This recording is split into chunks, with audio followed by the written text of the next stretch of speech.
তুমি কখনো ভেবে দেখেছো যে তুমি যাদেরকে অনেক পছন্দ করো, ভালোবাসো, যাদেরকে অনেক কাছে রাখতে চাও, সেই সব মানুষগুলোর মধ্যে তারা তোমাকে কতটুকু ভালোবাসে?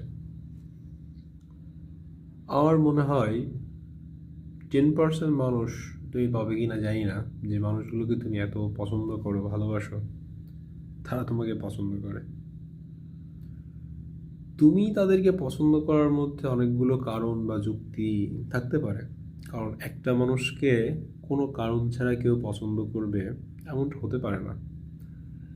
তুমি তাদেরকে পছন্দ করো, তাদের মধ্যে তুমি যে গুণাবলীগুলো প্রয়োজন বা যেগুলোকে ভালো লাগে সেগুলো দেখতে পাও বলে। এখন সেই মানুষগুলো যদি তোমার মধ্যে সেই গুণাবলীগুলো দেখতে না পাই, তাহলে দোষটা কার? তার না তোমার? সুতরাং অভিযোগ দিয়ে কিছু হবে না। যেরকম চলছে, যেভাবে চলবে সেভাবে চলতে দাও। কারণ সবাই তো তোমার মতো করে ভাবতে পারবে না, বা তুমিও তাদের মতো করে ভাবতে পারবে না। ভাবনাটা এক একজনের এক এক রকম। এখন তুমি তোমার ভাবনা নিয়ে যদি ভালো থাকতে পারো, থাকো। আর তারা যদি তোমার থেকে দূরে থেকে ভালো থাকতে পারে, থাকবে। সমস্যা কোথায়? সমস্যা নাই তো।